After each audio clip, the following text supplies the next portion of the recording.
mwanzo wa mwaka wa kanisa. Katika mada hii maneno mawili ni muhimu. Yatupasa kuelewa Majilio ni nini na pia mwaka wa kanisa ni nini. Tuanze kueleza maana ya mwaka wa kanisa.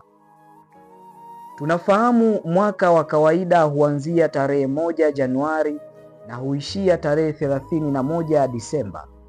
Kumbe kanisa imepanga kuadhimisha matendo ya Bwana wetu Yesu Kristo katika kutukomboa tangu kuzaliwa kwake mpaka kupaa kwake mbinguni na hatimaye kumpeleka kwake Roho Mtakatifu, yaani Pentekoste, katika kipindi hicho cha mwaka mmoja.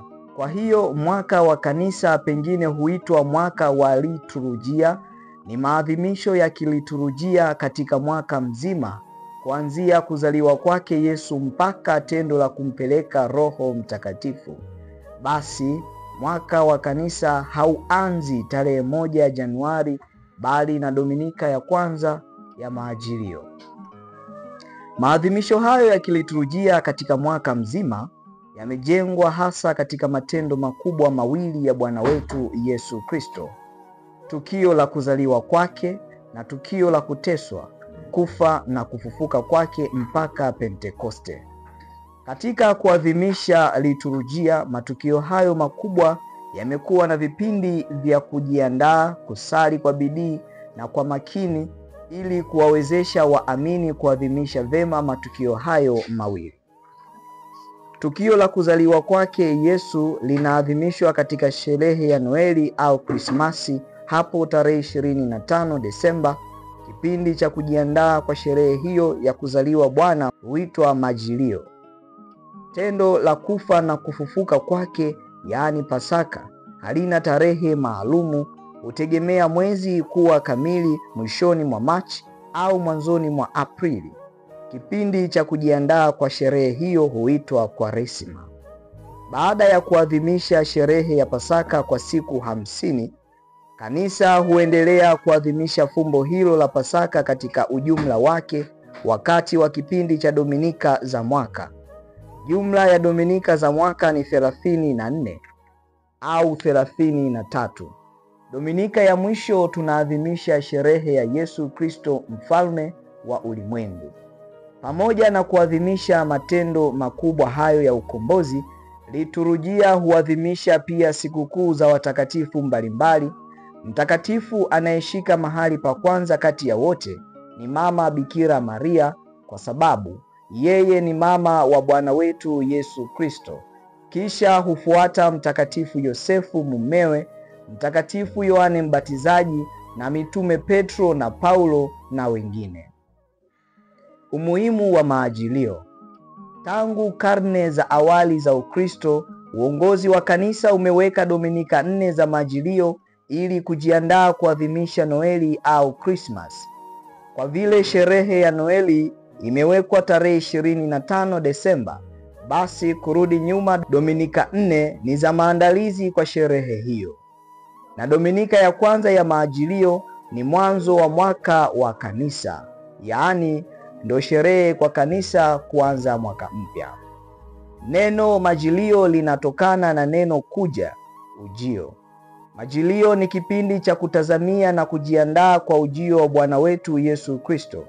Kanisa hujiandaa kwa sherehe kubwa ya kuzaliwa Bwana wetu Yesu Kristo, pale alipokuja kwetu akiwa binadamu kama sisi, lakini bila kuwa na dhambi.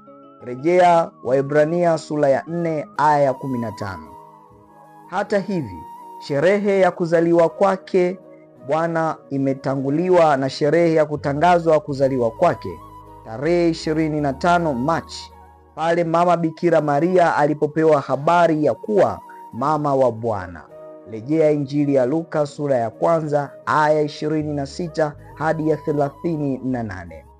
Kanisa linaadhimisha kutangazwa kuzaliwa Bwana tarehe 25 Machi ili kudhihirisha ubinadamu wa Bwana, kwani ni muda wa miezi 9 mama anachukua mimba kabla ya kujifungua kwake.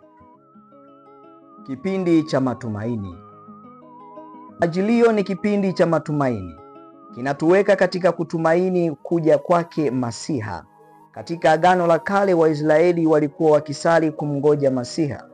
Kwao muda huo ulikuwa kipindi cha Majilio. Manabii walikuwa wametabiri kuzaliwa kwake Masiha.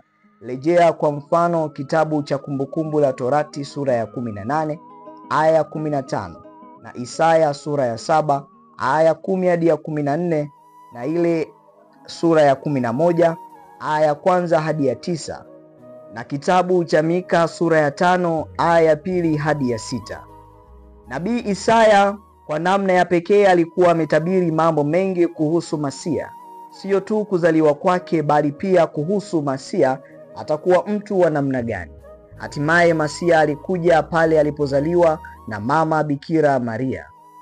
Ingawa nabii Isaya alikuwa ametabiri kwamba mtumishi wa Mungu angeteswa na kuwaokoa watu kwa njia hiyo, Isaya sura ya 52 na ile ya 53. Hata hivi baadaye ikaja kufahamika kuwa Waisraeli walimngoja Masiha wa kisiasa. Wakawa wakimtazamia mfalme ambaye angewakomboa kisiasa kutoka ukoloni wa kutawaliwa na Warumi. Kadhalika kwetu wa Kristo, tunapokuwa katika kipindi cha Majilio, tunakuwa katika matumaini ya kuja kwake Masiha. Tunatumaini kwamba Masiha atakuja kutukomboa, sio kisiasa bali katika utumwa wa dhambi zetu, utumwa wa Shetani. Matumaini yetu yanaunganika na hali ya kumtamani Masiha aje upesi. Pamoja na hali ya kutumaini, Majilio ni kipindi cha imani. Lazima tusadiki kwamba Mungu atatimiza ahadi yake ya kumtuma Masiha. Tunapotumaini kuja kwa Masiha, tunasadiki hakika atakuja kwetu. Katika imani hiyo tunajenga pia mapendo kwake, kwamba ajapo tuweze kumpokea kwa mapendo. Kwa hiyo basi, Majilio ni kipindi cha kuadhimisha liturujia yenye kujaa sala zinazoonyesha matumaini, imani na mapendo. Ujio wa aina mbili. Ujio wa Yesu Kristo ni mara mbili. Ujio wake wa kwanza ni ule alipozaliwa. Kwa kuzaliwa kwake alitimiza utabiri wa manabii katika Agano la Kale. Mwishoni mwa utume wake, Yesu alifundisha kwamba atakuja tena mwishoni mwa nyakati ili kuwachukua wateule wake, kuwapeleka mbinguni. Basi katika kipindi cha Majilio, aina zote mbili za ujio wake zinaadhimishwa katika liturujia. Masomo na sala hutufundisha aina zote mbili. Dominika ya kwanza ya Majilio huanza na mawazo yenye nguvu kututaka kujiandaa kwa ujio wake wa pili. Katika ujio wa pili, Bwana Yesu atakuja katika utukufu mkuu akiandamana na malaika wake. Ujio huo utakuwa ghafla, ni kama anavyokuja mwizi. Kwa hiyo ujumbe wa Bwana Yesu mwenyewe kwetu sisi sote ni kukesha. Basi kesheni ninyi kila wakati mkiomba, ili mpate kuokoka katika hayo yote yatakayotokea na kusimama mbele ya Mwana wa Adamu. Rejea Luka sura ya 21 aya 36.